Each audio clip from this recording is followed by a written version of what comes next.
We are extremely honored to be joined on the telephone by Sir Arthur C. Clarke, who is speaking to us, or will be speaking to us, from his home in Sri Lanka. Sir Arthur, thanks very much for joining us on Planetary Radio. Nice to talk to you. A couple of your fellow advisory council members for the Planetary Society, Kim Stanley Robinson and David Brin, have been nominated for a certain British science fiction award. We thought, well, let's bring them on the radio show, and then we thought, well, why not get the award's namesake? So here you are. I wonder, why did you decide to help this award get underway back in 1986? I haven't the faintest idea. Anything beyond last week is it's the late Jurassic to me, you know. And I'm involved in quite a number of awards too, you know, in science fiction, and elsewhere. But I'm very happy to have this one going. In fact, as I was doing research on the web, I found another Arthur C. Clarke Award, apparently, that was just handed out for this year, something to do with engineering. So I guess you do have a few out there. Are you familiar with the nominees this year? I don't really know what your continuing involvement is with that competition. Well, they just tell me what's happening, and you know, I'm sorry to say that I do practically no reading now. I haven't read a novel, I think, for a year or so, and I don't see any of the science fiction magazines.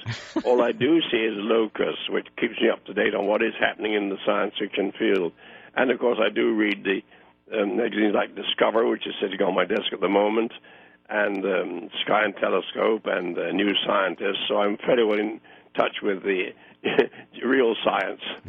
We should say, though, that the fact that you're not reading other people's novels doesn't mean that you've stopped writing them. After we take a break in a few minutes, we hope you'll talk to us about your current project that's underway, a very intriguing title, The Last Theorem. You do occupy an extremely distinguished spot in the world of science fiction, well, in the world, really. And I wonder, when you hear from writers who came to the world of science fiction long after you did, people like David Brin and Kim Stanley Robinson, I mean, do they treat you like sort of a living god or a mentor or just one of the guys? Well, I hope they don't. I hope they treat me like an ordinary human being. But I'm sorry to say I haven't had any contact with anyone for a long time. I don't travel anymore. Occasionally, you know, friends come through Sri Lanka, but, you know, talking about the distinguished science fiction writers, I've just got a long email about Stanislas Lem. Now, if Lem wrote in English, none of us would have had a chance. I'm not familiar with his work. Has it been translated? Oh, yes, much of it has been translated, and some of it has been filmed. Solaris, extremely interesting film. Yes, although I do hear that the original Russian film was far superior to the recent American one. That's what I gather. I've seen Tarkovsky's film, the Russian ones, but I haven't seen the American. I hardly see any films nowadays. I get a few DVDs. I'm happy to say I've got the DVDs of Lord of the Rings. The first two are out. I knew Tolkien quite well, fairly well. And I'm very pleased to see this extraordinary revival of interest in his work. Tremendous success. Let me tell you, one of my clearest memory of Tolkien was sitting next to him at lunch once, and he pointed to his editor at the end of the table, a very small man, and said, "That's where I got the idea for the Hobbits." That's a great story. Well, that would make a whole other wonderful interview to do with you sometime. I wonder about the other greats in science fiction, the people who were your contemporaries and colleagues, the Asimov and Heinlein and Bradbury, who, of course, is still with us. You do certainly have your place in that pantheon of the greats of science fiction of the 20th century and the 21st. Do you ever ponder that? I mean, these were your friends, weren't they?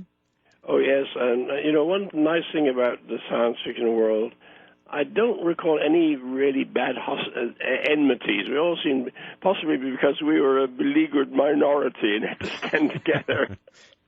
I guess if you haven't read that much lately, it's difficult to talk to you about how science fiction has changed over the years, but certainly the character of science fiction has changed a great deal. Well, even the cyberpunk sort of novels are almost passé now. But a lot has happened since the period that a lot of people still refer to as the Golden Age, when you and the others I mentioned were very active. Yes, practically none of us are around now, but the extraordinary exception is Jack Williamson, who's just celebrating not his 75th birthday, but the 75th anniversary of his first published book. Oh, my. Mm-hmm. That's incredible. You said you are reading Locus, so you are keeping somewhat abreast of what's happening in the science fiction world. Does it seem that it is as lively or as important as it was 30, 40 years ago? Well, it's changed, of course, because so much has happened that we discussed. There's no much of the science fiction I grew up with is no ancient history in the real world. Well, the best of it, of course, still holds up very, very well, I can assure you. And of course, a lot of your stories have places very, very firmly ensconced in that group. I hate to ask such a cliche question, but before we leave this area of the science fiction of the past and move on to what you're currently up to, one of those questions that I'm sure you've been asked something like 6.02 times 10 to the 23rd times. What among your works are your favorites? Well, I change from time to time, but the Songs of Distant Earth, I think, is the one I'm fondest of. Although my best is probably Childhood's End, is what everybody tells me. And The City and the Stars, too, is that sort of trio. I wouldn't say it. I'm fonder of one more than the other. It just, my attitude changes from time to time. I suppose that the way most people who would not call themselves science fiction readers, the way that they know you the best, of course, is 2001, followed, at least on the screen, by 2010, and, of course, for those of us who've read them, a couple of other books. Are they also sort of up there in your estimation, or do you put them below the childhood? Oh, no, I'm very happy. And incidentally, I've just had an email from Stanley's brother-in-law, and they're planning to get. Let me just check on the screen. Oh, it's switched off. Stanley Kubrick, of course. They're digging up some old black and white footage that was made when we were making the film, and the BBC's going to do something on this. I still have a popular science magazine from, must have been about 1967, with wonderful photographs of the sets that Stanley Kubrick built. Yeah. Oh, yes, there's tremendous amount of coverage, and there's a book about it called Filming the Future. Look, I'd have to hang up now for a few minutes. Could you call me back in about 10 minutes? Yes, I'd be happy to. We're going to take a break, and then we'll return in just a minute or so with Sir Arthur C. Clarke. Planetary Radio continues with our very special guest. On the phone from his home in Sri Lanka is Sir Arthur C. Clarke. Sir Arthur, I was hoping that, as I said at the beginning, if we could talk for a couple of minutes. I know you're very busy. We only have a few more that we can speak. But if we could hear a little bit about what you're up to now. You did send email making some very intriguing comments about the new novel you're working on. Well, I'm always glad to get a commercial.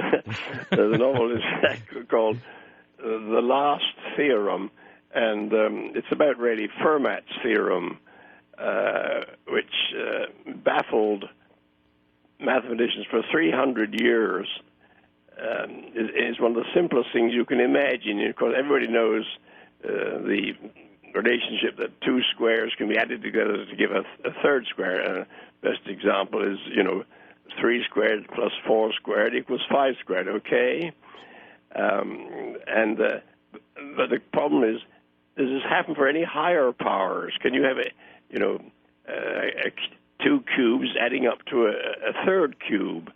And there seemed no obvious reason why this shouldn't happen, since there's an infinite number, of squares that do this. Well,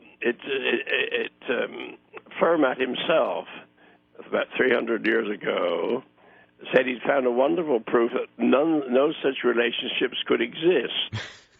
But it was too big to go in the margin of this book. And for 300 years, mathematicians have been trying to find this proof.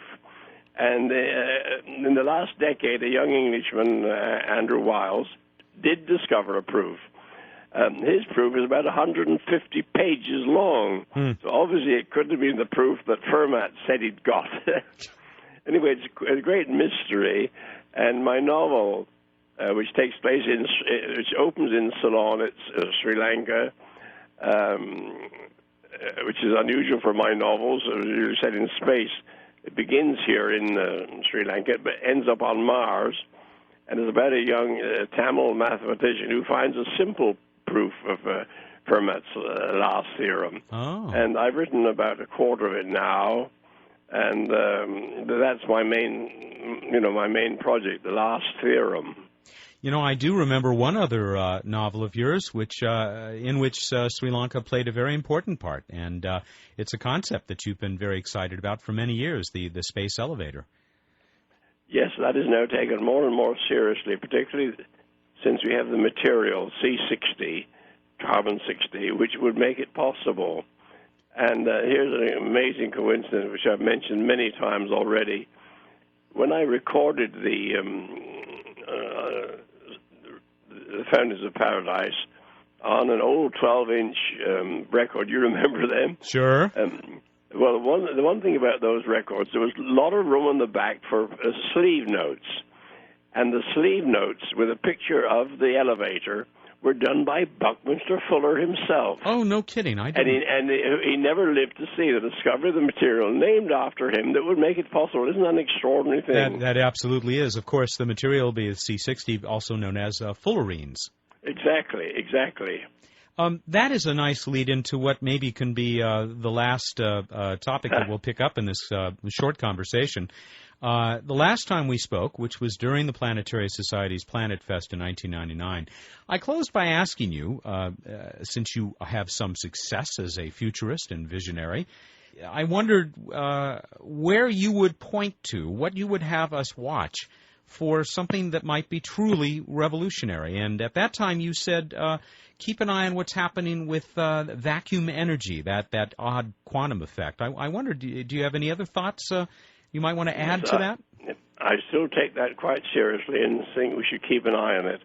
We're pretty sure the energy is there. Whether it can be tapped is another question. Whether it should be tapped is yet another.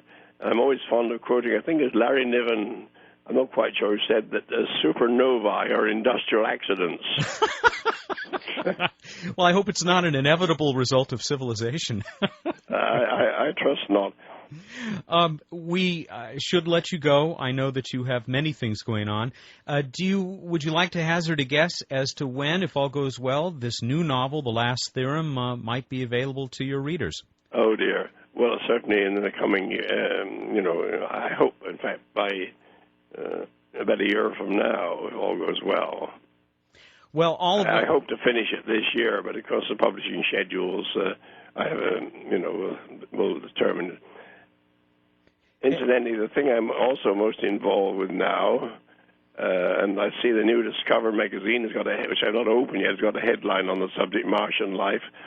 I'm now fairly convinced, as a result of the extraordinary images coming from the Mars orbital camera, that Mars doesn't harbor life; it's infested. I certainly hope you're right. Well, I'm not sure. We may be in trouble when we land. Well, that's, I suppose, in one way, the kind of trouble you'd want. We were, in fact, talking about that on this show just a couple of weeks ago, and, in fact, talking about SETI in just the previous program. It's an interesting time to be alive and watching the world of science, isn't it? Well, one of my chapter headings in the new book is that old Chinese curse, may you live in interesting times.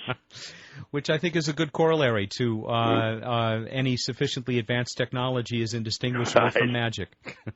Arthur C. Clarke, thank you so much for taking a few minutes to join us here on Planetary Radio. We wish you continued great success, particularly with that new novel that we'll be looking forward to. Thank you very much. Good luck. Take care, and good morning for where you are. Yeah, thank you. Arthur C. Clarke has joined us on Planetary Radio, and we will continue in just a minute.